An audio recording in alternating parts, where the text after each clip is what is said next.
Meet ఇవన్నీ నాకు అలవాటు లేవు, ఫిలిం ప్రమోషన్స్ ఇవన్నీ. నాకు ఎలా అనిపించింది అంటే ఈ సినిమా వచ్చినప్పుడు పొద్దున్నే మాట్లాడుతున్న క్యాబినెట్లో అంతా పంచాయతీరాజ్ శాఖ గురించి మాట్లాడుతున్నాం. ఆ పనులు ఈ పనులు ఉంటే ఒక పంచాయతీరాజ్ డిప్యూటీ సీఎంతో ఉండి పంచాయతీరాజ్ శాఖ నిర్వహిస్తూ ఉంటాను, ఆఫ్కోర్స్ ఫారెస్ట్ అండ్ ఎన్వైరన్మెంట్తో పాటు. సో పంచాయతీరాజ్ శాఖ మంత్రిగా ఉంటూ కేవలం నేను పంచాయతీల వరకే పరిమితం అనుకున్నాను, కానీ సినిమా పంచాయతీలు కూడా చేసి మరి రిలీజ్ చేయాల్సి వస్తుంది నేను ఎప్పుడు అనుకోవాలి. అంటే అంటే నాకు ఎందుకు అనిపించిందంటే నా లైఫ్ టైంలో ఎప్పుడు కూడా నాకు ఏది తేలిగ్గా దొరకలా. ఒక చిన్నపాటి అచీవ్మెంట్ కావచ్చు, ఒక నేర్చుకోవడం కావచ్చు, మేబీ అందరికీ ఇదే ఉంటుందేమో నాకు తెలియదు, కానీ నాకు ఏది కూడా ఏమంటుందని వడ్డించిన విస్తరి కాదు నా జీవితం. ఇప్పుడు అన్నీ కింద పడి ఇన్నాళ్ళకి పోనీ మనం డిప్యూటీ సీఎం అయ్యాం, సినిమా అలా రిలీజ్ అవ్వాలి కదా అని 70 రిలీజ్ అవ్వాలి. ఎంత అంటే ఎన్ని ఇబ్బందులు పడాలి, పంచాయతీలు చేయాలి, ఇవన్నీ చేస్తే నాకు ఒకసారి అలసట వచ్చేస్తాయి. నిద్రలేదు గత వారం రోజులుగా. నా జీవితంలో అది నేను ఆల్మోస్ట్ ఫిల్మ్ ఇండస్ట్రీకి వచ్చి almost close to 28 to 29 years. ఇన్ని సంవత్సరాలు మాట్లాడిన దాంట్లో మొన్న 2 days ఈ సినిమా గురించి మాట్లాడిన దాంట్లో కనీసం 10% కూడా మాట్లాడి లాస్ట్ 28 yearsలో. అంటే నాకు ఒక్కోసారి అనిపిస్తుంది అసలు సినిమా ఎవరితో మాట్లాడకూడదు, ఒంటరిగా ఉండాలనుకున్నానేమో. నేను ఇలా పబ్లిక్ లైఫ్లోకి వచ్చాను. అసలు సక్సెస్లకి లేదా అన్నిటికీ అతీతంగా ఉండాలనుకుంటే నాకు భగవంతుడు నా చేత ఎలా చేయించాడంటే కూర్చోబెట్టి నీ సినిమా నువ్వు కూడా ప్రమోట్ చేసుకునే పరిస్థితికి తీసుకొచ్చాను నేను. ఇది నాకు చాలా ముందస్తుగా చాలా ఆనందాన్ని ఇచ్చింది, ఒక బాధ్యత తీసుకోవటం. సినిమా సక్సెస్లు ఇవి ఎట్లా ఉంటాయి, రికార్డ్స్ ఇవన్నీ నాకు నిజంగా తెలియదు. నేను ఎందుకంటే అవి ఎప్పుడు తలకెక్కించుకోను కూడా. అది మంచి ఉన్నాయి, దాంట్లో పోయినవి ఉన్నాయి, హిట్ అయినవి ఉన్నాయి. ఇప్పుడు ఈరోజు ఈ సక్సెస్ కానీ ఇవన్నీ ఇది ఏ స్థాయి ఎలా అనేది నాకు నిజంగా తెలీదు యాజ్ టైమ్ అన్ఫోల్డ్స్. కానీ ఒకటేమనిపించిందంటే ఫర్ ఏ వర్క్ అయినా సరే there is always a room for improvement. Definitely that will be considered, that will be taken forward and so. నాకు ప్రత్యేకించి క్రిష్ గారు కానీ మన ఏఎం రత్న గారు కానీ సబ్జెక్ట్ తీసుకొచ్చినప్పుడు నాకు ఒకటే అనిపించింది, ఇది ఎలా చేయగలం. ఎందుకంటే పీరియడ్ ఫిల్మ్ నాకు ఎప్పుడూ డౌట్, నాకు బేసిక్ అంటే ఎలా చేయగలం, ఎలా సాధించగలం అంటే they came out with good concept. కొంత గుడ్ ఆర్ట్ డైరెక్ట్ని తీసుకున్నారు, మన తోట తరుణి గారిని ఇనిషియేట్ చేశారు. ఎఫెక్ట్స్ ఎలా వస్తాయి అనేది they might be some glitches, I don't no, as అంటే ఇంటా ఉంటే నాకు అనిపించింది గ్లిచెస్ ఉండొచ్చు, it will be corrected, that's not an issue. కాకపోతే ఏంటంటే మోర్ దెన్ ఎఫెక్ట్స్ వీటన్నిటికంటే కూడా ఒక emotional engagement to A story. మనం ఒక సినిమాకి వెళ్ళినప్పుడు మనకు గుర్తుండిపోయేది ఏవి ఎలా ఉన్నాయని కంటే కూడా what do we carry in our heart. మన గుండెల్లో మనం ఏం తీసుకొస్తాం, ఏ జ్ఞాపకాన్ని పట్టుకొస్తాం, ఏ ఎమోషన్ని తిరిగి ఇంటికి తీసుకొస్తాం అనుకుంటే నాకు ఒకటే ఈ సినిమా నేను ఒప్పుకున్నప్పుడు నాకు ఏమనిపించిందంటే ఇది మొఘల్కి సంబంధించింది.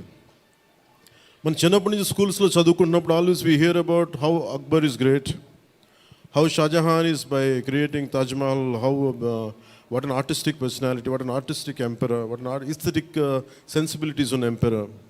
When it comes to Aurangzeb, what a pious religious man. He never used to take anything from his own kingdom. Always he used to earn his own bread by stitching topis and also something like making some dharmic granths. ఎప్పుడు మాట్లాడారు కానీ but the darker side మన చిన్న line ఉంటుంది. ఇప్పుడు నేను చిన్నప్పుడు స్కూల్లో మన సోషల్ టెక్స్ట్ బుక్లు చదువుకున్నప్పుడు జిజియా గురించి ఒక చిన్న simple line use to be there, that's it. He levied jizya on Hindus అని. ఈ సినిమా చేస్తున్నప్పుడు నాకు అది గుర్తొచ్చింది. ఒరిజినల్గా ఈ కథ చేసేటప్పుడు సింపుల్ లైక్ ఎనీ ఇమిగ్రేషన్, మన ఎయిర్పోర్ట్కి వెళ్తే ఇమిగ్రేషన్ ఎలా ఉంటుందో అలాగే కైండ్ ఆఫ్ ఇమిగ్రేషన్ అది. హిందూగా ఉంటాం, ముస్లింగా ఉంటాం అంటే లేదా విల్ బి హిందూ, లైక్ బొట్టు పెట్టుకుని ట్యాక్స్ పే చేసి వెళ్ళిపోతారు, అంతే. That's the sequence. So once the producer and Krish garu have decided, and Jyoti Krishna garu have decided it should be 2 parts. అంటే లెంత్ 4.5 hours వచ్చేసింది కాబట్టి మనం ఫస్ట్ మన దీన్ని 2-2.5 గంటలకు చేయాలనుకున్నప్పుడు అప్పుడు ఇంటర్వెల్ పాయింట్ ఎక్కడ పెట్టాలంటే ఇది ఏమంటుందండి, చౌకీటానా. ఈ చౌకీటానా దగ్గర ఆగిపోయింది. సో అక్కడి నుంచి దాన్ని నాకు చేస్తున్నప్పుడు నాకేమనిపించిందంటే వీ కెనాట్ అండూ హిస్టరీని అండూ చేయలేం, కానీ can we address the past mistakes of the history? We are not questioning about the Akbar's greatness, we are not questioning the Shahjahan's historic values, we are not questioning the Aurangzeb's commitment to his religion. There's nothing wrong in it, but we should also parallelly talk about his tyranny, his tyrannical attitude, his approach towards Hindus in those times. అంటే కాన్స్టెంట్గా మనం ఎప్పుడు కూడా Akbar the great అని వింటాం, కానీ Krishnadevaraya the great అని విన్నాం, రాణి రుద్రమదేవి ద గ్రేట్ అని విన్నాం. I don't know why conveniently our historians conveniently they made it in such a way, only it confined to only Mughal emperors. Tippi kodute Mughals ruled only for 200 plus years, whereas Chalukyas, whereas Pallavas, in Kakatiyas, Vijayanagara Samrajya, there were hundreds of years. కానీ ఎందుకు అది వారి మన history రాసిన వాళ్ళు మన రాజుల పైన చిన్న చూపు చూశారని చెప్పచ్చు. They belittle rest of the dynasties when compared to Mughals. ఇది ఎక్కడో back in my mind it used to be there. So when you could convey the greatness of an Akbar, when you say that how committed religious man Aurangzeb was, so why can't we talk about jizya? It's always interesting. Being a Hindu land, ఇది నేను హిందూగా ఉండాలి, నువ్వు జిజియా నువ్వు పన్ను pay చేయాలన్న కాన్సెప్ట్ని ఎవరు దాన్ని ముట్టుకోలేదు, భయపడ్డారేమో, లేదా సెన్సిటివ్గా ఫీల్ అయ్యారేమో. బట్ నాది ఎప్పుడు కూడా టైట్ రోప్ వాక్. సో నాకు అనిపించింది దీన్ని ఎక్స్ప్లోర్ చేద్దామంటే చాలా సందర్భాల్లో కూడా ఏమైనా సమస్యలు వస్తాయా మనకి, ఎందుకంటే ఇప్పుడు ఔరంగజేబ్ చేసి వెళ్ళిపోయినా కానీ ఇంకా మన వాళ్ళంతా ఇంకా సెన్సిటివ్గా ఉంటారు ఏంటో మరి. ఔరంగజేబ్ చచ్చిపోయి చాలా రోజులైంది, శతాబ్దాలు అయిపోయింది, కానీ ఔరంగజేబ్ గురించి మాట్లాడగానే ప్రతి ఒక్కరు సెన్సిటివ్గా ఫీల్ అయిపోతూ ఉంటారు. సో ఇది నాకేమనిపించింది, let me explore the darker side of Aurangzeb, especially when it comes to jizya. రాజ్యాలను కొలగొట్టింది ఉంది, రాజుల్ని చంపింది ఉంది, కానీ బట్ ఒక సగటు మనిషి, common man in the Mughal period during Aurangzeb, he has to pay jizya. So why can't we explore this as మనకి స్క్రిప్ట్లో స్కోప్ ఉంది కదా, దట్స్ హౌ వి ఎక్స్పాండ్. ఆ ఎక్స్పాండ్ చేస్తున్నప్పుడు నాకేమనిపించిందంటే ఎప్పుడు రెవల్యూషనరీస్ ఆ రెబిలియన్ ఎలా ఉంటుందంటే స్పాంటేనియస్గా ఉంటాయి, వెరీ స్పాంటేనియస్గా స్పార్క్ అవుతాయి. సో ఫర్ మీ నాకు ఈ ఆల్ దీస్ ఇయర్స్ నా పొలిటికల్ జర్నీ కూడా అంటే రెండు నాకు ఇన్ఫ్లుయెన్స్ చేసినాయి. 18 minutes ప్రీ క్లైమాక్స్ ఆ పార్ట్ అంతా. One is mainly my background in the martial arts and my technical understanding of cinema, technical aspects of cinema. The third is my experience in handling the emotions of people and fighting against the tyranny in Andhra Pradesh. So maybe all this rolled into one. That's why the climax had been appreciated quite well. Andaru nachi okati repeated అది నాకు చెప్తున్నప్పుడు నాకు నిజంగా ఎందుకు చాలా ఆనందం కలిగింది. ఎందుకంటే ఒకసారి ఇది ఔరంగజేబ్ చేసిన దాన్ని హిస్టరీలో ఎంతసేపు వైట్ వాష్ చేశారు. మొఘల్స్ చేసిన దారుణాలందరినీ, ఔరంగజేబ్ చేసిన దారుణాలందరినీ అసలు మనకు తెలియదు. సమ్టైమ్స్ వాళ్ళ గ్లోరీతో పాటు వాళ్ళ చెత్త కూడా చెప్పాల్సిన అవసరం, వాళ్ళ దుర్మార్గం కూడా చెప్పాల్సిన అవసరం ఉంది. That's what the climax had revealed, the climax had work towards it. అది ఆ సిచ్యువేషన్ వచ్చింది కాబట్టి దానికి కంప్లీట్గా చేయగలిగాం. అదొకటి మెయిన్. నాకు ఈ సినిమా ఇన్ని ప్రాసెస్లో నేను ఎప్పుడు సినిమా గురించి నేను ఎప్పుడు టెక్నికల్గా నేను యాక్చువల్గా I'm quite reluctant hero, keep on saying this word. I'm least connected to, I like stories, I like to watch cinema, I'm avid film watcher. బాగా చదువుతాను, నవల్స్ చదువుతాను, కానీ ఎప్పుడు నేను హీరోగా ఎప్పుడు ఊహించుకోలేదు. బట్ కాలం, డెస్టినీ నన్ను ఇలా తీసుకొచ్చింది, పాలిటిక్స్ తీసుకొచ్చింది. But my constant commitment is only one thing, no matter what you do, మీరు ఏవి చేసినా, I want a part of myself should be able to help the cultural integration of our country, the cultural integration of Bharat. I'm deeply committed to that part. అలా అని చెప్పి it is not about Hindus, it is not about Muslims, it's not about that. మీరు చూస్తే climax అంతా it is good versus bad, good versus evil. ఒక tyrannical king మీద తిరగబడిందే ఉంటుంది. I have included that part is only from taking the inspiration from frontier Gandhi, Khan Abdul Ghaffar ఖాన్ని థాట్లో పెట్టి. ఎందుకంటే సెకండ్ హాఫ్ చాలా ఎలాబరేట్గా ఉండేది కదా, దానికోసం నేను డిజైన్ చేసిన క్యారెక్టర్స్ ఫస్ట్ హాఫ్లో ఉంటే, but later it became part 1 part 2 అయ్యేటప్పటికి ఆ డీటెయిల్స్ లేటర్ సెకండ్ పార్ట్లో వస్తాయని చెప్పేసి దాన్ని ఎక్కువ రివీల్ చేయలేకపోయి ఈ పార్ట్ 1లో. అలాగే పార్ట్ 2 కూడా ఆల్మోస్ట్ ఒక 25 to 30% చేసాం. So that's where it stands. అది తొందరగా కూడా పార్ట్ 2 కూడా జరగాలని మనస్ఫూర్తిగా కోరుకుంటూ, అలాగే అసలు సినిమాని ఎట్లా ముందుకు తీసుకెళ్ళాలి, ఏమి చేద్దాం అంటే నేను కంప్లీట్గా పొలిటికల్ ప్రాసెస్లో ఉండి నేను సినిమా రిలీజ్లు ఇవన్నీ నాకు నిజంగా తెలియదు, నేను పట్టించుకోవడం మానేశాను, చాలా సంవత్సరాలు అయిపోయింది. ఆ టైంలో రత్నం గారికి అండగా మైత్రి మూవీస్ నవీన్ గారు కానీ, రవి గారు కానీ, అలాగే విశ్వప్రసాద్ గారు కానీ, ఫ్యాక్టరీ మీడియా విశ్వప్రసాద్ గారు ముందుకు వచ్చి వచ్చి సహకరించినందుకు ఈ రిలీజ్కి మనస్ఫూర్తిగా వారికి నా ప్రత్యేక ధన్యవాదాలు తెలుపుకుంటా ఉన్నాను. ఎందుకంటే వారు లేకపోయిన ఉంటే ఈ రోజున డెఫినెట్లీ ఈ రిలీజ్ చాలా కష్టమయ్యేది. ఇన్స్టెడ్ ఆఫ్ నా బ్యాక్గ్రౌండ్ ఉండి నేను డిప్యూటీ సీఎంగా ఉండి, కానీ సినిమా అనేది సినిమా, ఎందుకంటే ఫైనాన్షియల్ పార్ట్ ఇవన్నీ. బట్ ఫైనల్గా I thank all the financiers for supporting us, for all the whoever is concern regarding the labs కానీ టెక్నికల్ ఎవరికైతే ఇవ్వాలో వాళ్ళందరికీ కూడా పేరున సహకరించినందుకు మీ అందరికీ నా హృదయపూర్వక ధన్యవాదాలు. My heartful thanks to you all. ఇది it's not about success, it's not about this, it's about conveying a thought to the public. It all depends how well public receive. ఏది చెప్తా ఉన్నాను, కొంతమంది బాయ్కాట్ చేస్తాం, నెగిటివ్ రివ్యూస్ అంటే, I said please go ahead, నాకు అసలు ఇబ్బంది లేదు.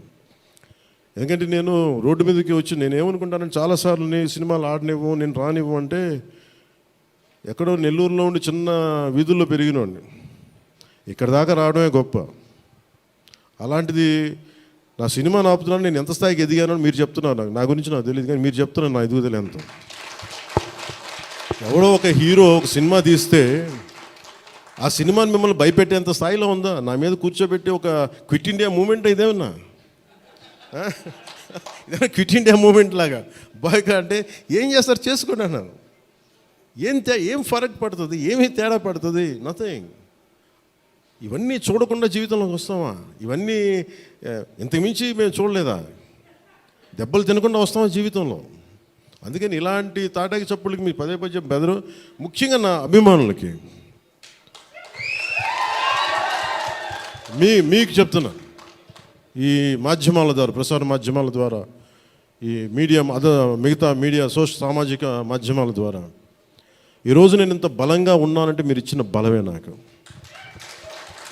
నేను ఎంత ఎదిగానో నాకు తెలియదు, నేను ఏం చేశానో నాకు తెలియదు, కానీ నాకు ఒకటే తెలుసు, ధైర్యంగా ఉండడమే తెలుసు. నాకు డిప్రెషన్ ఉండదు. ఎందుకంటే నేను డిప్రెషన్ అనేది ఎందుకు ఉండదంటే, నాకు బతకడం చాలా అద్భుతమైన విషయం అనిపిస్తుంది, మోర్ దెన్ సక్సెస్. అందుకే నాకు ఇప్పుడు డిప్రెషన్ ఉండదు. ఇంట్లో కూడా చాలాసార్లు కూర్చొని నా కొడుకు కూడా చాలా డిప్రెషన్గా ఉంటే వాడికి ఏం చెప్తాను, రోజు అన్నం మానేరంట. ఎందుకంటే డిప్రెషన్ ఈజ్ ఆల్ క్రియేటెడ్.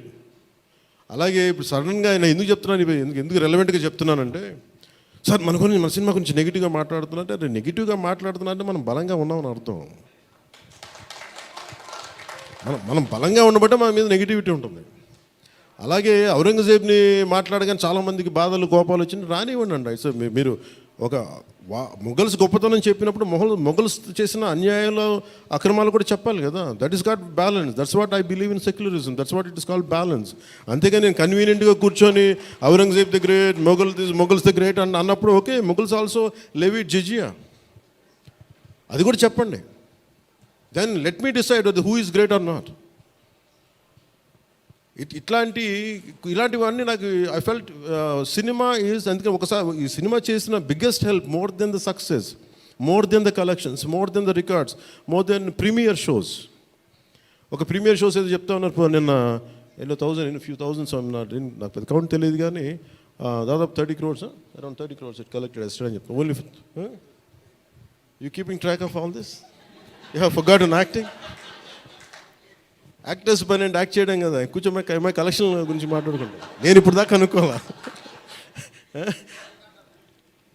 అంటే అంటే ఇవన్నీ వీటన్నిటికంటే కూడా what is the take away from this film? ఒక historical blunder made by Aurangzeb. It is a blotch in it has become a civilizational wound in the hearts of every Indian. That has been addressed. A DNA లోకి వెళ్ళిపోయింది ఆ బాధ. We are able to undo that pain. We are able to address that pain. చిన్నప్పుడు ఎప్పుడు నేను స్కూల్లో చదువుకొని అరే హిందూగా ఉండి ఎందుకు జిజియా కట్టాలి, అసలు దీని గురించి అప్పుడు మాట్లాడేంటి, అది అడ్రస్ చేసినందుకు నాకు చాలా ఆనందం. ఇది నాలాగా చాలామందికి చాలా క్వైట్ పెయిన్ఫుల్గా ఉండాలి, అందరికీ నేను అడ్రస్ చేయగలిగాను. That is the biggest achievement. ఒకసారి సినిమా చేసినప్పుడు అందరు కలెక్షన్ల దగ్గర ఆగిపోతారు, లేదంటే అందరూ రికార్డుల దగ్గర ఆగిపోతారు. నేను ఎప్పుడు అక్కడ ఆగలా. What is the take away from this film? ఎప్పుడో నేను ఎంటర్ ద డ్రాగన్ చూసినప్పుడు అరే బ్రూస్లీ భలే చేశాడు అనుకోలేదు. నేను బ్రూస్లీగా మనం ఎలా చేయాలి, ఏం చేయాలి, బ్రూస్లీ గురించి చదివాను. అలాగే ఒక పొద్దున కూడా ఏదో ఎవరికి ఇంటర్వ్యూస్తో చెప్పాను, పర్లేదు వాళ్ళకి ఇది షేర్ చేసుకోవచ్చు. అంటే what a film does to people. It's the greatest story telling medium. అంటే ఎంతసేపు వెస్ట్ వైపు చూసే మనకి always we look towards west, they think they are quite advance, they think they are far ahead of west. అంటే మన చిన్నప్పటి నుంచి మెంటల్గా నూరి పోసి మనకి ఆ వెస్టర్న్ మ్యూజిక్ ఇవన్నీ ఉండే రోజుల్లో, when I was in around maybe 7th 8th ఆ ఏజ్లో fascination is only towards west, towards English music. ఇలాంటి సమయంలో మన సంగీతం, మన కర్ణాటిక్ సంగీతం కానీ మన క్లాసికల్ మ్యూజిక్ అంటే చిన్న అపహాస్యం. అలాంటి మైండ్ సెట్ ఇది తెలియకుండా సొసైటీ మనకి ఇంజెక్ట్ చేసినప్పుడు దాని విలువ తెలియక ఒక శంకరాభరణం అనే సినిమా చూసిన తర్వాత నాకు కర్ణాటక సంగీతం మీద అపారమైన గౌరవం వచ్చింది. అంటే ఒక సినిమా ఏం చేయగలదు అంటానికి. అంటే cinema is not about collection, cinema is not about mere records, it's also about how it transforms you, how it can impact you. It is not about special effects, but it is about storytelling. How well you have told the story, how emotionally you got entangled to that story, how well you got connected to that story. That's what makes a difference. In that sense, I can proudly say Harihara Veeramallu has achieved that target without a doubt. The most brilliant man. Technical aspects always we can improve. Always there is a room for improvement. There is no second thought about it. Definitely we'll, whatever the corrections, whatever the suggestions we have received, make sure it won't be seen in Harihara Veeramallu in part 2. Definitely we'll take forward. దీనికి first thing let me tell you, అంటే ఇది ఎందుకు నా అభిమానులు ఎందుకు చెప్తున్నాను ప్రత్యేకించి, మీరు అంత సున్నితంగా ఉండకండి. మీరు అంత సున్నితంగా అయిపోతారండి, అందరు కూర్చొని ఇట్లా పళ్ళు దొరికేసుకుని ఎవరు మాట్లాడేస్తున్నారండి. ఈజీగా ఉండండి, తేలిగ్గా ఉండండి. నేను కదా దెబ్బలు తింటుంది ఇక్కడ, మీరు ఈజీగా మీరు ఎంజాయ్ చేయండి జీవితాన్ని. అంతేగాని కూర్చోబెట్టి ప్రతి సోషల్ మీడియా కామెంట్కి దీనికి నలిగిపోకండి. అట్లా మీకు దమ్ముండి తిరిగి కొట్టండి. ఎట్లా దాడి చేయాలి అలా చేయండి. నెగిటివ్ ఆస్పెక్ట్స్ కొట్టి నవ్వలేయండి. This is not about Pawan Kalyan. This is not about Mr. A.M. Ratnam. This is not about Jyoti Krishna. This is not about for anybody to us. It's not about for us. It is about our civilization. It's about భారతీయత. ఇవన్నీ వస్తాయి వెళ్తుంటాయి, కానీ మన history బుక్స్లో, మన చదువుకున్న school సిలబస్లో అసలు అందరూ మంచి వాళ్ళు అంటే మహానుభావులు, వాళ్ళు ఏం మహానుభావులు కదా, మంచి వాళ్ళు చెత్త పని కూడా చేశారు వాళ్ళు. అది చెప్పినందుకు and forever there is a visual reference for what Aurangzeb had done. This is the biggest achievement. అలాగే cinema more than Kohinoor, the major dialogue is more than the Kohinoor, the values of this country, the Vedic knowledge of this country, the people who possess that Vedic knowledge, the people who possess the astrological capabilities, they are greater Kohinoors than the Kohinoor itself. That's what this film conveys. Kohinoor ఉంటుంది, పగిలిపోతుంది, కోహినూర్ పడిపోతుంది, కానీ మనిషి తాలూకు knowledge పోతే ఒక civilisation అంతమైపోతుంది. So ఈ దేశంలో వేదాలని కోహినూర్ లాగా మనుషులు దాన్ని భద్రపరచలా, హార్డ్ డిస్క్లో పెట్టలా, మనకి లోపల మనసులో పెట్టుకున్నారు. అది వాక్కు ద్వారానే ఇచ్చారు అందరికీ. So this is the greatness of our culture. In Harihara Veeramalu, I think we have succeeded in addressing that part, in reaching to that part. I think this is the true success for me today. Thank you. అలాగే ముఖ్యంగా నా లైఫ్లో ఎప్పుడు నేను ఇన్ని media సమావేశాలు కానీ ఎప్పుడు చేయలేదు. నాకు నిజంగా చెప్పాలంటే నాకు హార్డ్లీ బాదర్డ్ అబౌట్ మనీ. ఎంతసేపు నాకు మనీ పోగొట్టుకోవడం తెలుసు కానీ ముఖ్యంగా చెప్పి ఈ సినిమాతో సహా. బట్ నేనేం నమ్మానంటే ఒక భారతీయ ఒక రీజనల్ సినిమాని పాన్ ఇండియా సినిమాకి చేయగలం అనేది ఒక నిర్మాతకి నిలబట్టడం నాకు చాలా బాధ్యత అనిపించింది. ఆయన నలిగారు, కష్టపడ్డారు, ఇబ్బంది పడ్డారు. సో అలాంటి ఆయన కష్టం వచ్చినప్పుడు it is not about remuneration, డబ్బులు వస్తాయి పోతాయి పెద్ద ఇష్యూ కాదు. కానీ మనుషుల్ని డబ్బులు వస్తాయి పోతాయి కానీ మనుషుల్ని మమతల్ని కోల్పోతే తిరిగి రాం. అది నా విలువ బాగా తెలుసు నాకు. సో మనస్ఫూర్తిగా మీ అందరికీ నా ధన్యవాదాలు తెలుపుకుంటూ, మీరే కదమ్మా యాక్ట్ చేసిన దాంట్లో యాక్టెడ్ అది మీరే చేశారు కదా, చాలా చాలా బాగా చేసి బాగా ఇబ్బంది పెట్టా, జుట్టు లాగి ఉంటాడు కదా ఎక్కువ అతను, దుర్మార్గుడు. అదా yeah yeah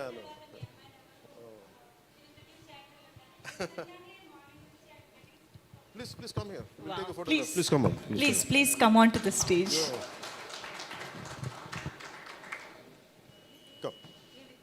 Come. Revita garu, please welcome.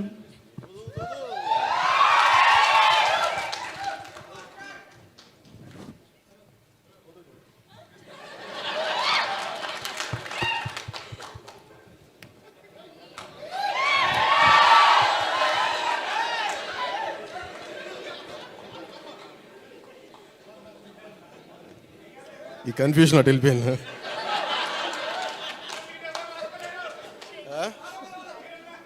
అలా కాదు అంటే నాకు జేజేలు ఇక్కడ బయటికి కొట్టుకున్నాను. న్యూకియా గారికి ప్రత్యేకంగా, Nukiya please sit please your part of our team, please SIT.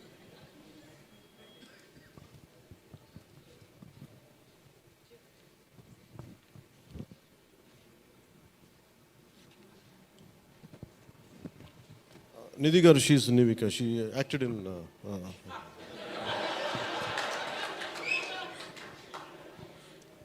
Rela మనకి ఐ ప్రిఫర్ లిటిల్ హ్యూమర్. నాకు ఇట్లాగా అంటే చాలామంది సక్సెస్ కూడా ఇలాగ బిగించుకొని ఇట్లాగా ఉంటారు, నాకు అంత ఊపి లేదు. అలాగే ఏదన్నా ఫిలిం బాగాలేకపోతే కుంగిపోయి ఇట్లాగా సీరియస్, నాకు రెండు చేయలేను నేను. అలాగే నేను ఓడిపోయినప్పుడు 2019లో అందరూ నా గురించి ఎక్స్పెక్ట్ చేస్తున్నారు, అసలు వీడు ఎలా ఉంటాడో చూద్దామని, అంటే వీడు ఎంత అవమానం పడతాడు అనేది. నేనేమనుకుంటానంటే ఎక్కడో చిన్న ఊళ్ళలో పెరిగి మనం యాక్టర్ అవడమే పెద్ద అనుకుంటే దానికి హిట్టు, ఇప్పుడు అది కూడా పోయి ఇప్పుడు పార్టీ పెట్టాం, ఓడిపోయాం, నాకు అది పెద్ద సక్సెస్ అనిపిస్తే.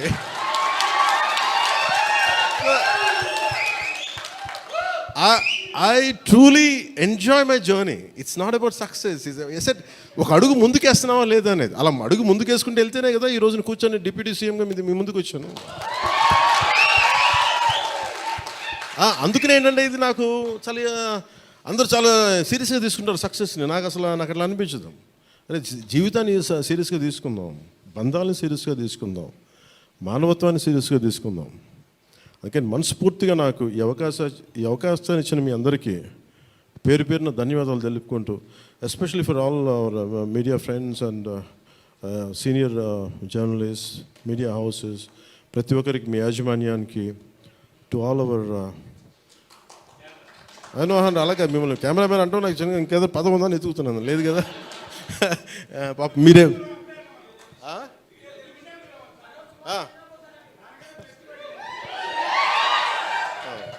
For hour cameramens.